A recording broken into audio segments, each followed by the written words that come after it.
തൃശൂർ ജില്ലാ കോൺഗ്രസ് കമ്മിറ്റി ഓഫീസിലെ കൂട്ടത്തല്ലിൽ KPCC വിശദമായ പരിശോധന നടത്തും. AICC general secretary KC Venugopal അടക്കമുള്ള നേതാക്കളുടെ നിർദ്ദേശത്തെ തുടർന്നാണ് തീരുമാനം. വർക്കിംഗ് കമ്മിറ്റി മീറ്റിംഗ് ആണ്.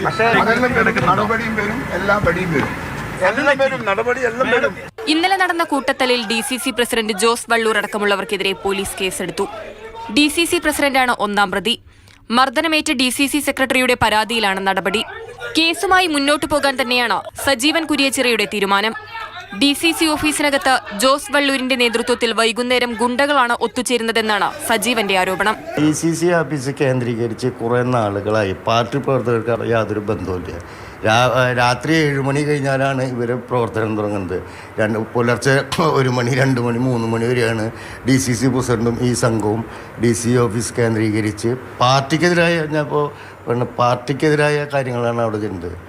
ഇന്നും കോൺഗ്രസ് നേതാക്കൾക്കെതിരെ തൃശൂരിന്റെ വിവിധ ഭാഗങ്ങളിൽ പോസ്റ്ററുകൾ പ്രത്യക്ഷപ്പെട്ടു. അടുത്ത ദിവസം KPCC പ്രസിഡന്റ് ജില്ലയിലെത്തുന്നുണ്ട്. ഇരുവിഭാഗങ്ങളുമായും കൂടിക്കാഴ്ച നടത്തി തുടർ നടപടികൾ തീരുമാനിക്കും. മാതൃഭൂമി ന്യൂസ്, തൃശൂർ.